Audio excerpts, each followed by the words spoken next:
Market rates, Sarah said, her voice flat as she glanced up from my salary adjustment request. That single phrase hammered through me like a physical blow I couldn't defend against. These new graduates bring fresh perspectives, contemporary skills.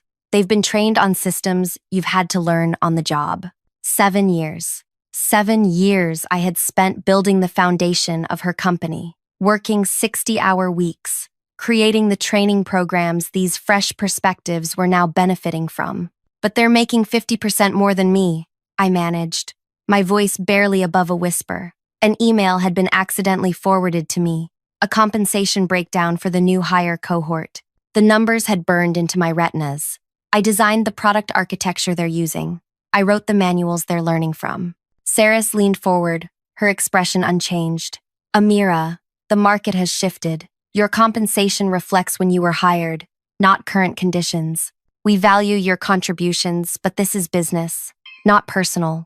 We value your contributions, not personal. The same phrase she'd used when denying my last 3 requests for a raise, when I'd missed my sister's wedding, to finish the Henderson project, when I'd worked through pneumonia to meet a deadline she'd promised a client. So adjust me to market rate, I said, pushing the industry compensation report across her pristine glass desk. That's not possible. Your position is established. The budget is allocated. Then, promote me. My performance reviews are excellent, yes, but there's no opening at the next level currently. She closed my folder with a decisive snap. This is how business works. Accept it, or there's the door. The world tilted sideways. 7 years of loyalty reduced to an ultimatum in a 10-minute meeting that I could tell she was already mentally checking out of. I need to think about this, I said, standing on unsteady legs. Take the weekend, Saris replied, already reaching for her phone. But I'll need your decision Monday. The product roadmap meeting is at 9, and I'd like clarity on staffing. I walked out of her office, past the row of new hire cubicles where laughter floated above the partitions. In the bathroom, I stared at my reflection, a woman I barely recognized anymore. Dark circles under bloodshot eyes, hair hastily pulled back, the same blouse I'd worn Tuesday because I hadn't had time to do laundry. That night, as I scrolled through years of emails from Saris, need you to handle this. Can you stay late? Weekend work required. I found something that changed everything. Something that would make arriving early Monday morning worth every second of the 7 years I'd given her. Before we continue, if you're enjoying this story, please hit the like button and subscribe to the channel for more content like this. Your support means everything, and it helps these stories reach others who might need to hear them. Drop a comment letting me know if you've ever been in a similar situation. My name is Amira Kapoor, and until that Friday afternoon, I was the most loyal employee Saris Turner had ever hired. I was 25 when I joined her emerging tech consulting firm as employee number 6. Now, at 32, I'd watched the company grow to over 200 people, with offices in 3 cities. I'd been there when we couldn't make payroll and Saris had asked us to defer half our salaries for 2 months. I'd been there when our first major client threatened to pull their contract, and I'd spent 4 days straight rewriting specifications to save the relationship. I'd been there when Saris's mother died, and I'd managed both our workloads for weeks without complaint. During those early years, Saris had felt like family. We're in this together, she'd say during late nights when we'd order takeout and strategize about the company's future. When we make it, we all make it. But success changed things. Or maybe it just revealed the truth that had always been there. When the company hit its first $1 million in revenue, Saris bought herself a Tesla. When we hit 10 million, she purchased a vacation home. My salary had increased by just 12% over 7 years. Despite the company's exponential growth, each time I'd asked about advancement, the answer was always some version of soon, or next quarter, or after this project. I'd believed her. That was the hardest part to swallow. I'd actually believed her. But as I sat in my 1-bedroom apartment that Friday night, the same apartment I'd had when I started because I still couldn't afford to move, something broke inside me. Not in a way that meant defeat. In a way that brought clarity. The email I'd found was from 3 years ago. Saris had written to our CFO, Amira's compensation. Keep her at current level. She's too valuable in her position to promote, and she's unlikely to leave. She's emotionally invested in our story. and the sunk cost is too high for her to walk away. Standard 2% annual adjustment only. They had been deliberately underpaying me because they thought I wouldn't leave, because I was emotionally invested, because my loyalty was a weakness they could exploit. I called my best friend Darian, who worked in HR at another company. That's wage suppression, he said immediately. And if they're doing it to you, they're probably doing it to others. Do you have access to the compensation database? No, I said, but I know someone who does. Penn had been our IT manager for nearly as long as I'd been there. He'd always had a soft spot for me after I'd helped him implement the company-wide system upgrade when his assistant quit mid-project. I need a favor, I told him when he answered my call. And before you say no, I want you to know it's about something wrong happening at the company. There was silence on the line.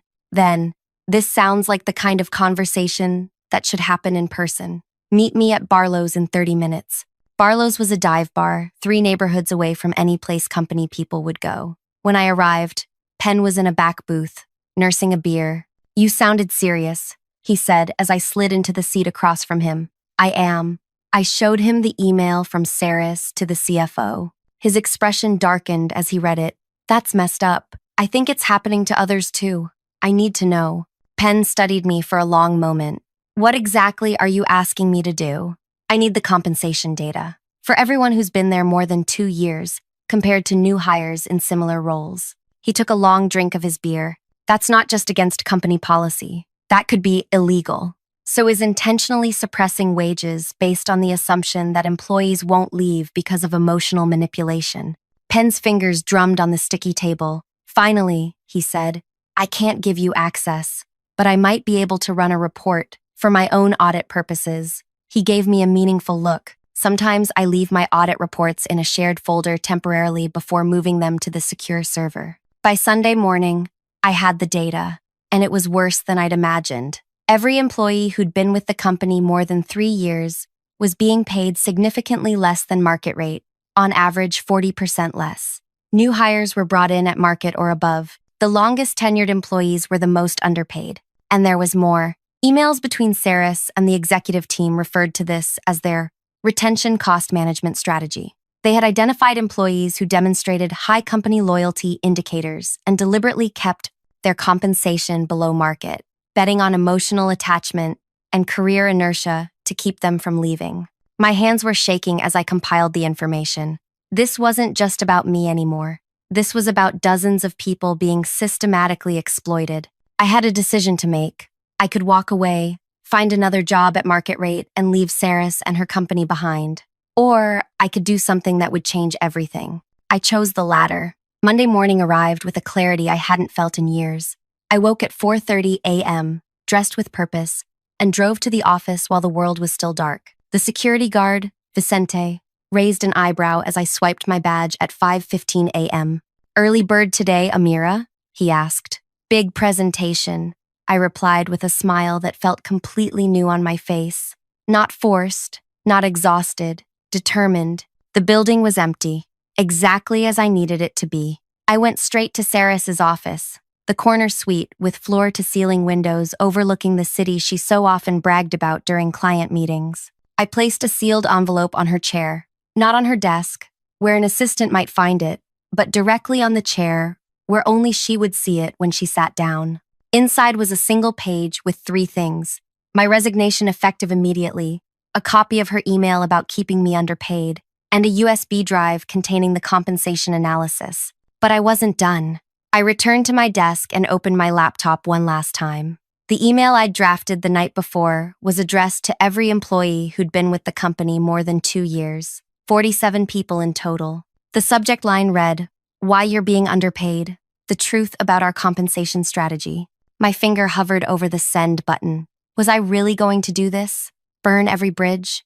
Expose the company I'd helped build from the ground up? Then I remembered Saris's words. Accept it, or there's the door. I pressed send. After that, I walked through the office one last time. I touched the wall of the conference room where I'd presented my first client proposal. I passed the break room where we'd celebrated our first major contract with cheap champagne and pizza. So many memories. So much of myself left in these walls. By 6:30 a.m., I was back in my car, watching as the early arrivals began trickling into the parking lot. At precisely 7 a.m., I knew Saris would be walking into her office. She was religiously punctual. 5 minutes later, my phone rang with her name on the screen. I declined the call. It rang again immediately. Declined. A text message. What the hell is this? Call me now. I didn't respond. At 7:15, the first reply to my mass email arrived in my personal inbox. From Elena in marketing, who'd been there almost as long as I had. Is this for real? Followed by shocked emoji faces. By 7:30, my phone was lighting up with messages from colleagues. Some confused, some angry, many thankful. Devi from Product wrote, I suspected something was off when I found out the new guy on my team was making 30K more than me. Thank you for this. At 8 a.m., Saris called again. This time, I answered, You have 60 seconds to explain yourself before I sue you for corporate espionage, she hissed, her voice trembling with rage. Actually, I have evidence of illegal wage suppression practices that I'd be happy to share with the Department of Labor, I replied calmly. Or we could discuss a better solution. What solution? Her voice was suddenly wary. Meet me at the Cardinal at 9:30. Come alone. The Cardinal was a coffee shop equidistant between the office and my apartment. Neutral territory. When I arrived at 9:25, I chose a table in the back corner, with a view of the door. Saris walked in at 9:32, her expression thunderous as she scanned the room and spotted me. You've lost your mind, she said, sliding into the chair across from me. Do you have any idea what you've done? The chaos you've created? I've simply shared information that people had a right to know, I replied. Information about how you've been systematically exploiting their loyalty. That information was confidential. Her knuckles whitened around her purse strap. You had no right. Like you had no right to deliberately suppress wages while telling people you valued them, while building a company culture around family and togetherness. That was really just a trap to keep people working for less than they deserved. Her jaw tightened. It's standard business practice to manage compensation costs. You're naive if you think otherwise. Lying to people isn't standard practice. Targeting the most loyal employees for exploitation isn't standard practice. I leaned forward. And now everyone knows. What do you want? Money? Is that it? Some kind of blackmail payment? I laughed softly. If I wanted money, I would have quietly threatened you with this information, taken a settlement, and disappeared. But this isn't about money. Then what? Justice. Change. I pulled out a folder and placed it between us. Inside is a comprehensive compensation adjustment plan that brings every employee up to market rate, with back pay for the most egregious cases. There's also a transparency policy for future compensation decisions. Saris stared at the folder like it might bite her. You expect me to bankrupt the company over this? I've run the numbers. The company can afford it with the recent funding round. It would reduce executive bonuses for 2 quarters. Nothing more. I pushed the folder closer to her. Implement this plan by the end of the week, and I delete all copies of the data I've collected. I say nothing further. The company survives with some bruised egos and a valuable lesson. And if I refuse, then by this time tomorrow, your investors, clients, and the Department of Labor will all have copies of everything I found. Your choice. Saris's face flushed with anger. You ungrateful little... Careful, I interrupted. Remember which one of us has leverage here. She grabbed the folder and stood up. I need to review this with legal. You have until 5 p.m. tomorrow. After that, my lawyer sends the evidence package I prepared over the weekend. As Saris stormed out, my phone buzzed with a message from Penn. Emergency all hands called for 11 a.m. What did you do? I didn't respond. Instead, I drove home and waited. By noon, messages were flooding in from colleagues at the all-hands meeting. According to Devi, Saris had announced a comprehensive compensation review due to recently identified inconsistencies in their pay structure. She promised adjustments would be made by the end of the week. That evening, I received a formal email from the company's legal team confirming my resignation had been accepted and requesting I sign an NDA in exchange for a separation package equal to 6 months' salary. I declined the offer. The next morning, 3 more employees resigned. By the end of the week, the number had grown to 12, all long-term underpaid staff who'd found better opportunities elsewhere now that they knew their true market value. 1 month later, I was having lunch with Elena, who'd recently left for a director position at another company with a 70% salary increase.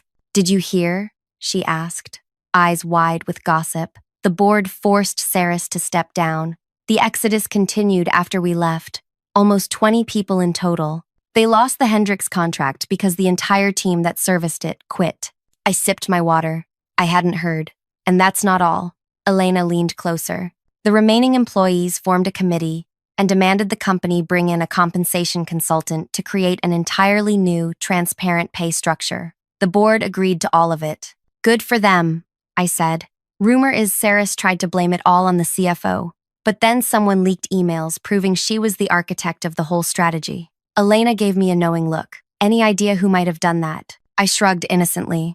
"No idea. The truth was, I hadn't needed to leak anything further. The initial revelation had been enough to start an unstoppable cascade. Once people know they're being taken advantage of, they don't just get angry, they get motivated." Meanwhile, I'd received 4 job offers within 2 weeks of leaving, all at proper market rates.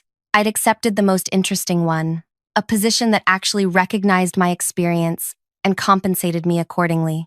But the real victory came 6 weeks after my resignation. I received an email from the company's new interim CEO, their former COO, Nathan, asking if I would consider returning as head of product strategy with a compensation package nearly double what I'd been making. "We've implemented all the changes you proposed," the email read, "and we're committed to building a truly fair and transparent organization. Your insights were painful but necessary medicine. We'd like you to help us rebuild the right way." I considered the offer seriously. Part of me wanted to return triumphantly, to see the changes I'd forced into existence, but another part knew that some bridges, once burned, should stay burned. I drafted a polite decline, recommending they promote Teresa from within, a brilliant strategist who'd been overlooked for years and who, according to my sources, had been a key leader in the employee committee demanding change. That evening, I sat on my balcony watching the sunset, feeling a strange mixture of vindication and sadness. I'd loved that company once, had poured my heart and soul into it. The betrayal still stung, but less sharply now. My phone lit up with a text from Penn. "You left something major out of your resignation letter." "What's that?" I replied. "That you were actually the most valuable person in the entire company. Chaos theory proven. Remove one critical element and watch the system collapse." I smiled and set down my phone. The revenge had never been about destroying the company. It had been about forcing change that would have never happened otherwise. About refusing to accept being undervalued and exploited. About standing up not just for myself, but for everyone who had been manipulated into accepting less than they deserved. Sometimes the most powerful thing you can leave behind is the truth. The next day, I received one final message that proved the impact of what I'd done reached far beyond that one company. It was a LinkedIn message from someone I didn't know. "You don't know me, but I work at a company where your story has spread like wildfire. Today, our CEO announced a comprehensive compensation review to ensure internal equity. Thank you for starting something that's bigger than all of us." That LinkedIn message was just the beginning. Over the next few months, my inbox filled with similar notes from strangers at different companies, people who'd heard my story through industry networks and been inspired to investigate their own compensation situations. I hadn't set out to become a workplace justice advocate, but somehow, it happened anyway. "Would you consider speaking at our HR ethics conference?" Read one email from a professional association. "Your experience highlights systemic issues many organizations need to address." At first, I declined these invitations. I was focused on excelling at my new job, one that actually valued my contributions with both recognition and appropriate compensation. But the requests kept coming, and gradually I began to see that my experience wasn't unique. It was part of a larger pattern across the entire corporate landscape. 6 months after leaving Saris's company, I accepted my first speaking invitation at a Women in Tech event. Standing at the podium, looking out at the sea of faces, I felt an unexpected swirl of emotions. "I'm not here to tell you to burn down your careers," I began. "I'm here to tell you that knowing your worth isn't selfish. It's necessary for change to happen." As I shared the details of my experience, the years of false promises, the deliberate wage suppression, the revelation that finally pushed me to act, I watched recognition dawn on many faces. When I opened the floor for questions, hands shot up everywhere. "How did you find the courage?" asked one young woman in the front row. I considered this carefully. It wasn't courage, exactly. It was exhaustion, with accepting less than I deserved. There's a tipping point where staying quiet becomes more painful than speaking up. I simply reached mine. After the talk, a group of 5 women approached me. They all worked at the same financial services firm and had discovered similar patterns of wage disparity. "We want to do something," their unofficial leader, Grace, told me. "But we're afraid of retaliation, of being blacklisted in the industry." I exchanged contact information with them and promised to help however I could.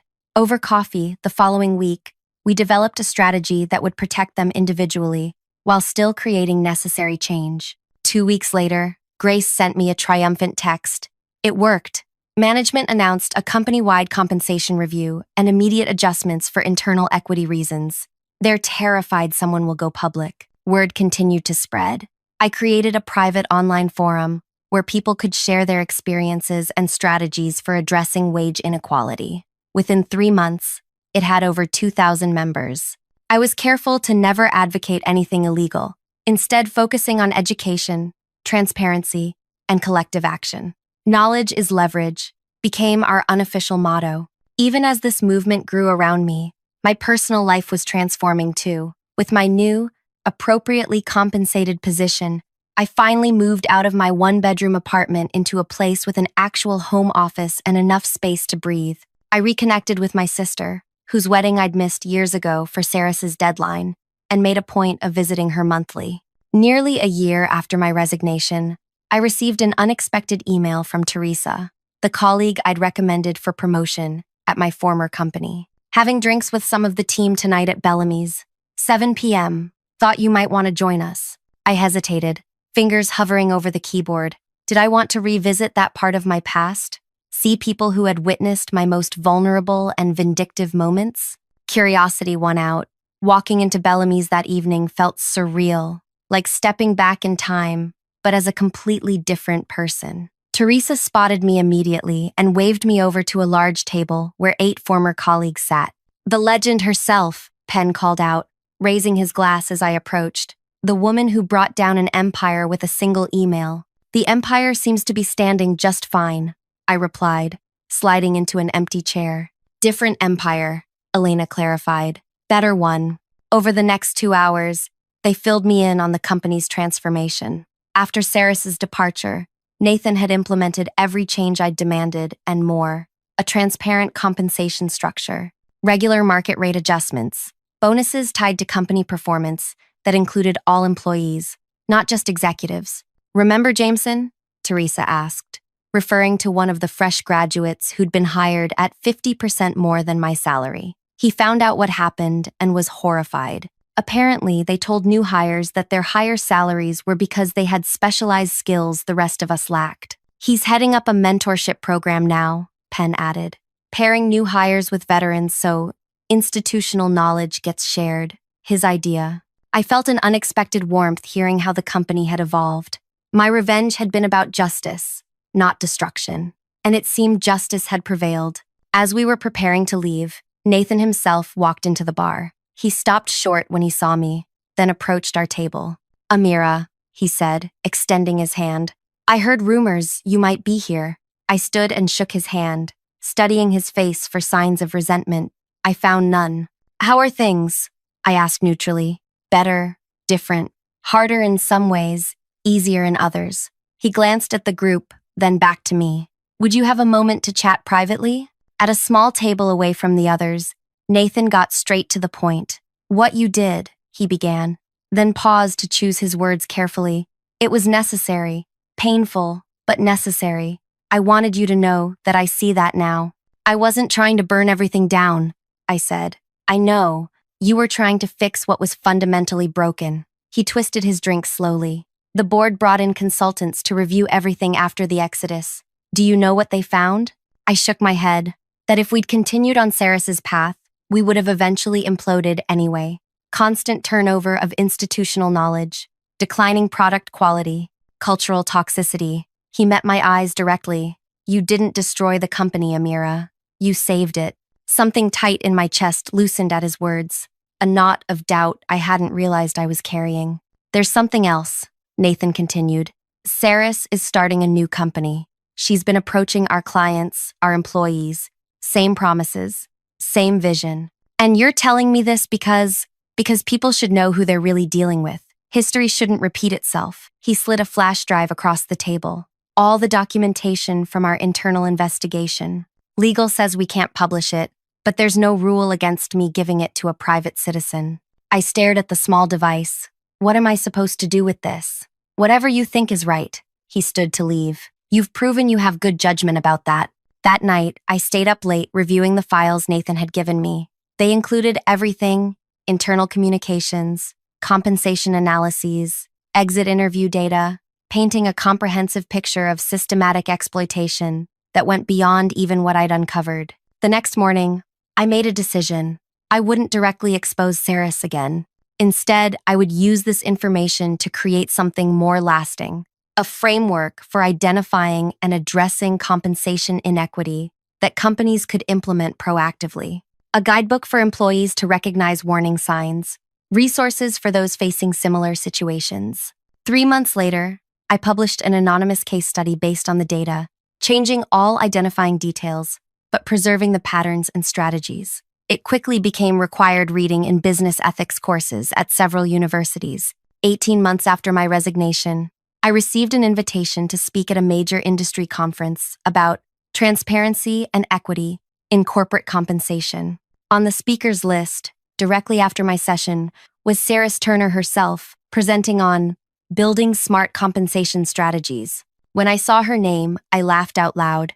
The universe had a sense of humor, after all. I accepted the invitation. On the day of the conference, the room was packed for my session. As I discussed the importance of fair compensation practices and the business case for transparency, I noticed Sarah slip into the back row midway through. Our eyes met briefly. She didn't look away. When I finished to enthusiastic applause, I gathered my notes and stepped down from the podium. As I moved toward the exit, Saris intercepted me. Impressive presentation, she said coolly.